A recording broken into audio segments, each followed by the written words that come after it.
Hi, my name is Lexi and welcome to my YouTube channel.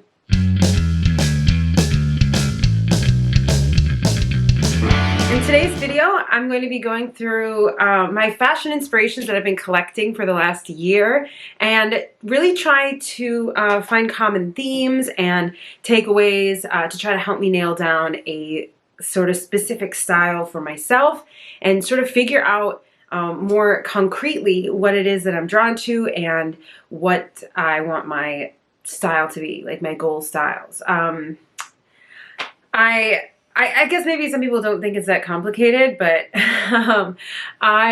when I started collecting pictures this year, about I don't know, about a third or halfway through the year, it really struck me that they were so different, right? They were so different, and I didn't know what to take away from that. Because if there's one thing that I myself have learned about myself is that I don't like having a wardrobe with like 15 different styles in it. It's not cohesive, and for any one style, you only have like 4 or 5 pieces that work in that style. So they can only be worn in a really specific way or certain specific outfits, and those outfits are really specific to those pieces being appropriate. And I guess what I mean by that, and for an example, it's like if I have a bunch of like cute pastel clothing,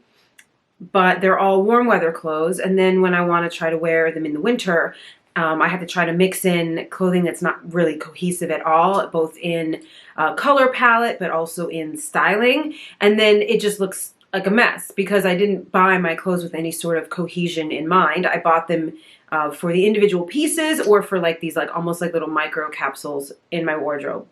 So I don't want to do that going forward. I don't want to have my wardrobe be like 6 different styles so that it can try to perfectly represent who I am inside on any given day. That's all great if you want to have a giant closet full of clothes, but I don't. And I like the idea of having a really cohesive style, having a lot of options within that style, but everything sort of coming together for one set look. And so I was collecting pictures all year on my Pinterest, and I still feel like there is a lot of disparate influences in there, but I want to try to pull out common themes and common elements to try to figure out what exactly it is that I'm drawn to. Because sometimes we can be drawn to a picture and not know why. Let's get started. I've got my laptop right here. I'm going to be looking at it sometimes instead of looking at the camera, but I'm going to be going through my Pinterest and then just sort of, I'm going to be putting the images that I'm referencing and talking about up on the screen. Okay, so the first thing I'm really noticing is that I feel like everything falls into 2 main categories with some crossover in between.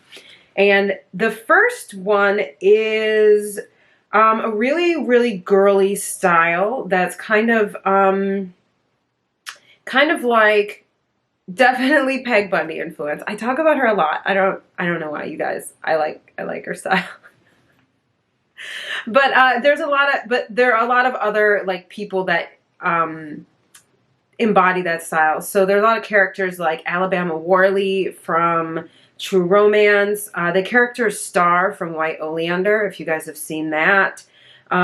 Just sort of really over the top, girly, very like intentionally tacky, lots of like leopard print and hot pink. Violet from Jawbreaker, who also wears a lot of pink. Olivia Newton-John in Grease at the end when she gets really cool, like that.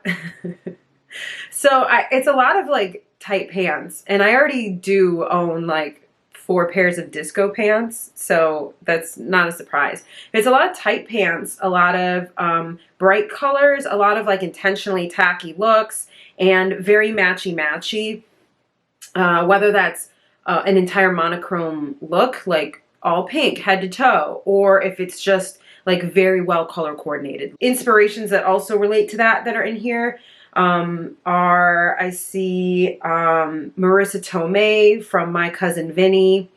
And yeah, so very, very feminine, very, very feminine. The other style that the other like extreme end of the styles that I'm seeing are a lot of like glam rock suits, a lot of David Bowie looking stuff. Kate Blanchett's character from Ocean's 8, leather boots, crocodile boots, this like long, lean look. I don't know if I'm going to be able to pull that look off with my body type. I tend to need waist emphasis in order to not look like a potato sack, but we'll see. I think that it's possible. And so these two styles on the surface seem really different to me, but I think that they do have a lot in common. So they both have this whole head to toe integrated look, right? In the more of the glam rock stuff, it tends to be suits. There's a couple that are more like matching top and bottom set, not like specifically a suit, but so there's color cohesion top to bottom, which gives it like a strong vertical line. There's not a lot of like separates where it's a jeans and a different color top. I'm seeing one or two like that, but I think that overall, in no matter what style, I'm pretty clearly drawn towards that look. And I'm noticing very few skirts. And I think what I'm really drawn to is pants. I have always wanted to be that person that wears skirts more, so I always buy skirts and then I don't wear them. And maybe part of that is because I think I've had a lot of problems finding skirts that fit. I have a very high waist and it makes them like shorter on me than they're supposed to be. And then they just like ride up a lot. So then I have to like constantly pull them down. I don't know does everyone have that problem? Like probably, right? But so I buy these skirts and they just sit in my closet and I'm always like, oh, it's because I don't have enough leg wear or I don't have enough of the right matching top. So then I go nuts buying all these tights that I never wear because I never wear the skirts. I always default to pants. I think I mentioned this in my last video, but I just tend to like to be covered up. I used to wear shorts all year long, but then I would just wear like tights.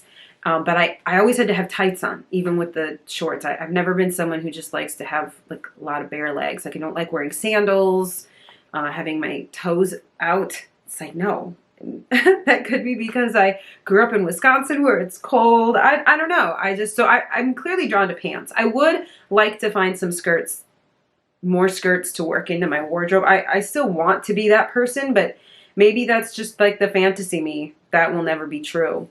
Or maybe I just need to find longer skirts. I don't know. Okay, so we've got this like whole idea of the vertical is very strong. And pants. And the other thing that I'm noticing is, so in these super feminine styles, there's a lot of obviously waist emphasis. There's almost always some sort of either cinching belt or the pants come up to the natural waist and cinch in the waist and then the top is like tucked in or something. And so that's interesting. But also in these super like tacky girly styles, there tends to be a lot of shoulder emphasis. There's a lot of off the shoulder tops, boat necks, scarves at the neck. So a lot of emphasizing this line here. And then one thing I'm noticing in a lot of this glam rock influence is that being a suit, there's a lot of like, there's big lapels, so I think something else that I'm drawn to is like this vertical line and then this like shoulder. And I think that is a flattering shape on me. So that's really good to notice and to pay attention to. But so then there are a lot of styles that are in between, and that's good because I want to end up somewhere in between, right? I want most of my wardrobe to be in between, and so then I can pivot to super girly by just changing a couple accessories or pairing certain items together, or I can pivot to super kind of like masculine or androgynous glam rock suits, that sort of thing. So the styles that I'm seeing that don't fit into one of those two categories, I think that you could see them as like an interesting mixture, and a lot of them are very 70s influenced, like very like very specifically they remind me of early 70s Biba influence. So there are big wide leg trousers with blousey cute little tops, jumpsuits from Biba, or like these long 70s dresses that go down to the floor. That's kind of like the third style, and I feel like that's somewhere in between. And that's interesting because once again, I'm seeing a long vertical line and very much the emphasis right here. More, you know, big hair all coming out to the shoulders. There's, a lot of big, curly, poofy, teased out, like disco curls, which is awesome. And then this like weird, really strange looking Biba makeup, which I think is really cool, which I believe was inspired by 1920s. It looks kind of 1920s, and also like the styling of the Biba store itself, I believe, took a lot of influence from both Art Nouveau and Art Deco. So, you know, it's just kind of like really thin eyebrows, and then like the makeup is like very smoky, and I love that, with then like big poofy hair. That is something that I would love to do, and I think that's why I pinned so many pictures of it, because right now I'm kind of obsessed with big hair. I do curl my hair in curlers sometimes and then like tease it out, but it takes so much time that I don't do it very often. But if you were watching any of my previous videos from earlier, like from several years ago, my hair has always been really dyed, and now it is grown out, and one of the biggest reasons is that I want to get a perm. I had a perm when I was 18, a big curly perm, and I loved it. I love it. I love big hair, and I also hate doing my hair, so I would love a perm. And then let's talk about jewelry. I do see a lot of very bold earrings. I see a lot of necklaces that are like a lot of chains, a metal necklace that's like a solid piece. I don't know what that's called. So I'm seeing a lot of those, and so that's good because there's a lot of consistency in the jewelry between the styles. So one thing that's really interesting is I'm not seeing a ton of knitwear or sweaters, and that's something that I love. Like, I love sweaters and knitwear. But I think it's what I love is I love touching them. I love the feeling of them on my body, but I don't think I ever like the way I really look in them. I think that I look nice. I think I said in my last video that what I have is I've got a bunch of just like knit sweaters, and that's kind of like my go-to basic thing in the winter, but I'm not happy with the way I look in them. I think I look presentable, and I enjoy the feeling, and it makes me happy to wear them, but I want to find a way to wear them in a way that looks good. So there are a very few number of examples. There's this super oversized cardigan, and the way it's being worn is so hanging off the body that you can still see the line of her body. And I like that. And I'm drawn to that. And that would make me buy a large oversized sweater, but who walks around with a cardigan like hanging off them, right? Like, that's no one. So I don't think that would work for me. There are a couple jackets that I see that are very like plush and belted. I've never been a fan of like the belted cardigan, possibly because it makes me think of, I don't know how to describe it. I'll just like put pictures up, right? And that's not my style, but maybe I could find something that does work for me. There are also a number of, not a number, like a couple of sweaters that I see tucked in, and that is very interesting to me. I've only like one time worn, and it was only like a month or two ago when I was trying to like copy something I saw. I've only like one time worn a sweater tucked in, and part of that's because I wear my clothes so tight. There's not like room in the waistband to like tuck a sweater into, if that makes sense.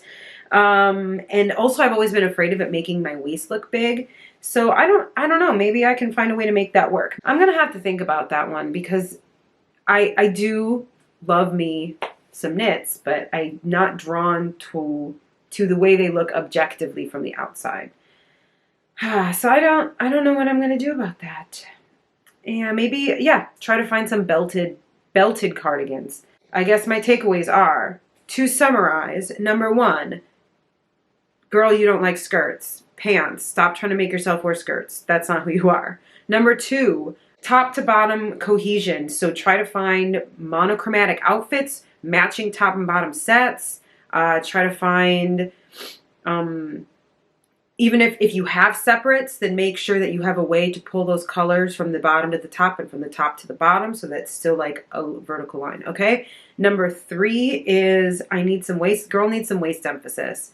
Number 4 is the overall, despite the fact that like I want my waist defined, the overall emphasis of the outfit should be somewhere at my shoulders. And number 5, I really am gonna have to be careful about knitwear and think about that really hard before I buy something just based on how it feels in my hands, and really think more about how it looks so that I can be happy with the way I look when I'm wearing it. And then number 6, was there a number 6? Oh yeah, your girl likes chunky chains. And that I really should take the time to curl my hair more. I really love the look of it. And I want big hair. And oh, number 7, are we on number 7?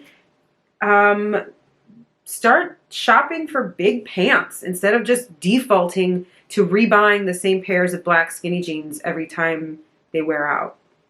So those are my takeaways. That's what I've learned. And I'm excited about that. Thank you so much for watching this video. If you see something else that has popped out to you about my Pinterest board and like commonalities you see that you think would be helpful for me, I would love for you to talk to me about that below. And also, like, what have you guys found? Like, what took you like years to figure out that like you're just not a skirt person, or you can't make sweaters work in your wardrobe? What's your version of that? Because like, why did I have to spend all the money buying all the wrong things to learn that, right? I could have just done this. This is organized. This makes sense. But c'est la vie. Anyway, I'll see you in the next video. Bye.